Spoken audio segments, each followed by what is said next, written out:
جو لوگ اعلیٰ حضرت پر بھوکتے ہیں نا، میں ان لوگوں کو بتانا چاہتا ہوں، یہ ہے اعلیٰ حضرت ایکسپریس۔ کون سی؟ اعلیٰ حضرت ایکسپریس۔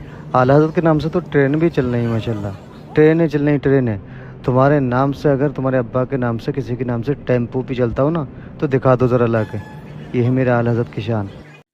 السلام علیکم ورحمۃ اللہ وبرکاتہ۔ دوستو، یہ بریلوی مولوی خوش ہے اس بات پر کہ اس کے احمد رضا خان بریلوی کے نام پہ ٹرین چل رہی ہے۔ اس پر کوئی فخر کی بات نہیں ہے۔ فخر تو یہ ہے کہ ہمارے اکابرین نے، کسی نے روضہ اقدس کے پاس 18 سال تک حدیث کا درس دیا، تو کسی کی خبر جنت البقیع میں ہے، تو کسی کا خبر جنت المعلیٰ میں ہے، کسی کی خدمت مدینے میں ہے، کسی کی خدمت مکہ میں ہے، اور ہمارے اکابرین کی خدمات پوری دنیا میں ہے۔ اس پر ہمارے لیے فخر ہے۔ یہ گاڑی وڑی چلنا، یہ تمہارے لیے فخر کی بات ہو سکتی ہے، لیکن ہمارے لیے علماء دیوبند دین کے کام میں جو آگے ہیں، اس پر ہمیں فخر ہے۔ اور مزید علماء دیوبند کی شان اگر سننا ہے تو ہمارے مفتی طارق مسعود صاحب کی اس بیان کو سن لو۔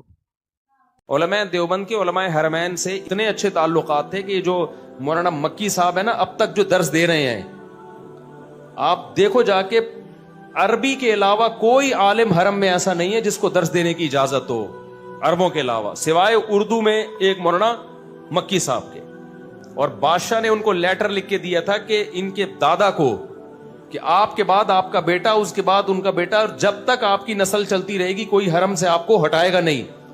لیکن اب بدقسمتی کہہ لو کہ مولانا مکی صاحب کا کوئی بیٹا ہے نہیں، تو یہ تو علماء سے تعلقات کی بیس پہ ان کو یہاں پروٹوکول ملا تھا۔ تو ہمارے بہت سارے، یہ اس وقت سعودیہ سے ہمارے تعلقات تھے اکابر کے، جب سعودی عرب میں قحط تھا، بھوک تھی۔ جب دولت آ گئی، ریل پہ لا گئی، مدینہ یونیورسٹی بنی، تو بادشاہ نے ہمارے علماء دیوبند سے رابطہ کیا کہ مدینہ یونیورسٹی میں آپ کے حوالے کرنا چاہتا ہوں، آپ لوگ اس کو سنبھالو۔ ہمارے علماء نے کہا نہیں، اللہ نے آپ کو وسائل دیے، ہم اب ادھر ہی ہندوستان پاکستان میں مدارس کی حفاظت کریں گے، یہ آپ ہی چلاؤ اس کو۔ تو اس کے بعد پھر کیا ہوا، جب علماء دیوبند کا انفلوئنس ختم ہوا تو پھر دوسرے لوگوں کا انفلوئنس اس میں بڑھ گیا، تو پھر انہوں نے یہ پروپیگنڈا شروع کر دیا کہ یہ عرب جو ہیں علماء دیوبند کے خلاف ہیں، اور ان کے علماء دیوبند کے خلاف کتاب بھی چھپی تھی دیوبندیہ کے نام سے، اس میں بھی بڑی غلط بیانی کی گئی۔ جب وہ کتاب چھپی ہے، اس میں سعودیہ کے علماء کے دستخط تھے کہ علماء دیوبند کے عقائد غلط ہیں۔ پھر یہاں جامعہ فاروقیہ کے ایک عالم نے اس کا جواب لکھا، جب وہ جواب سعودی عرب گیا ہے تو اب وہ دیوبندیہ چھپنا بند ہو گئی ہے، وہ بین ہو گئی سعودی عرب میں۔ سمجھتے ہو کہ نہیں سمجھتے؟ تو پروپیگنڈا پہلے بھی ہوا تھا، اور عرب علماء کے سامنے بہت پروپیگنڈا ہوتا ہے۔ یہ جو تبلیغی جماعت میں نکلنے کو ناجائز قرار دیا تھا، شیخ صالح المنجد تھے غالباً، بہت بڑے سعودی عرب کے عالم ہیں، انہوں نے فتویٰ دیا کہ سعودی عرب تبلیغی جماعت میں نکلنا حرام ہے۔ میں نے ان کا فتویٰ پڑھا، اس میں انہوں نے وجہ لکھی کہ یہ لوگ قبر پرست ہیں۔ مجھے خیال ہوا کہ میں جانتا ہوں چونکہ وہ عالم نیک ہیں، مجھے پتا تھا یہ بدنیت نہیں ہے، مجھے یقین ہو گیا کہ کتنا غلط پروپیگنڈا کیا ان کے سامنے۔ تبلیغی جماعت کا قبر پرستی سے کیا تعلق ہے؟